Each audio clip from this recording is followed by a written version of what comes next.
Hi everyone! Wow, ang taray. May transition effect na. Ayan na nga, magayat ng bawang nat ng sibuyas. Magluluto tayo ngayon ng lechong paksiw. Thank you, Papa Boots! Ayan na, walang tapon pag may mga leftover na lechon. Igisa lang po sa sibuyas at sa bawang. Next! Ayan na, dumating na si Junakis. Masarap daw ang baon niya, nag-bless pa yan.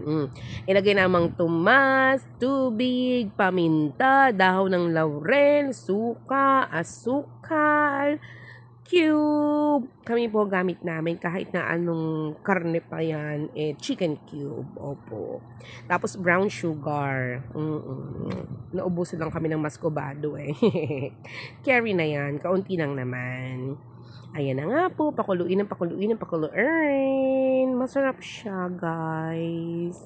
Galing man yan ngani doon sa ngani-ngani. Ayan na nga, tikman mo na.